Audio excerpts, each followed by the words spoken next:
Billy Smokes Barbecue was set up in 2015. We've been here in Howling Hops for the last 2 years, serving British barbecue food to all the people that come and enjoy the beers here. We cook a range of meat and vegetarian dishes, snacks, full meals, things that go well with beer mostly, because that's what people do when they come here.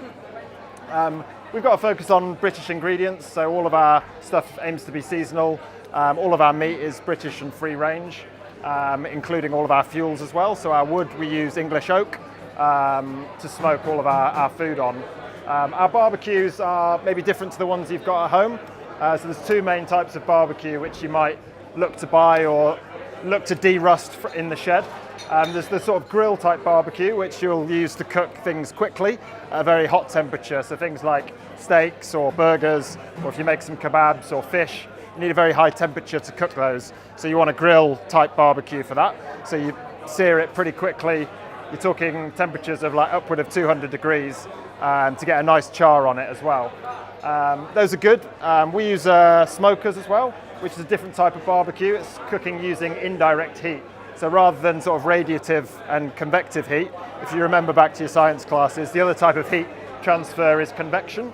So in the same way that a radiator heats a room, that's how our smokers work. So there's a heat source at the bottom, and it moves around the outside of the smoker, and at a much lower temperature cooks things much more gently, and also allows us to have a lot of smoke flavour imparted on the food. So things that lend themselves well to smoking, bigger joints of meat, things that take a while to break down, a while for that flavour to sort of penetrate in. And some vegetables where you really want to flavour deep in, things like aubergines, peppers, where you don't just want to char them, you want to get a nice smoke flavour and a soft texture. They're good on smokers as well. So we've got two smokers outside. Like I say, they run on a combination of oak and charcoal. Today we've got 4 dishes which we've paired with different McCain products, just to enable you to sample different chips with some of the savoury dishes. We've also got a dessert as well. So all of the dishes that we're serving today have got some sort of barbecued element in them, even the dessert. So we're cooking, first of all, we've got 2 meat dishes. One is a slow-cooked beef topside.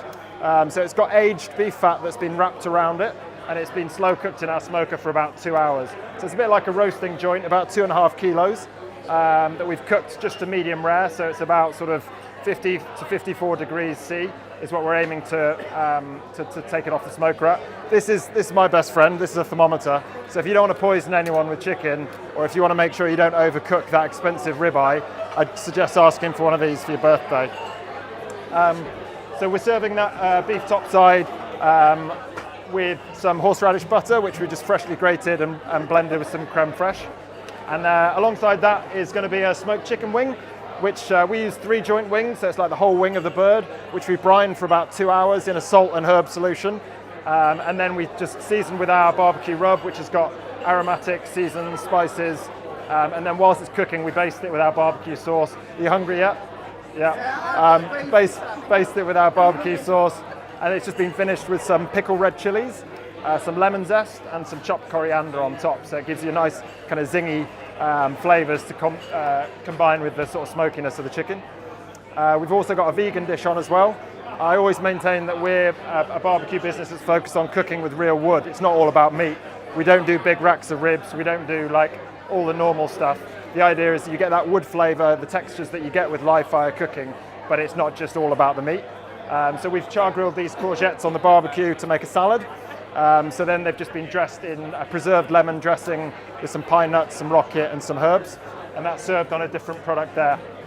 The last one which we've got today, which hopefully you'll have after some of the savoury dishes, is one of our most popular desserts, which is a burnt orange and chocolate bread and butter pudding. So we get whole oranges and we stick them directly on the coals of the barbecue after we finish cooking everything else. And so that sort of caramelizes the orange juice and the zest. We chop that up and make a sort of orange custard out of it, and then make a bread and butter pudding in the normal way.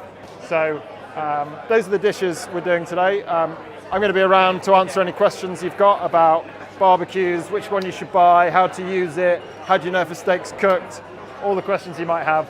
But I'm going to start handing out some of the vegan dishes first, and then we'll be sending out some of the meat dishes afterwards.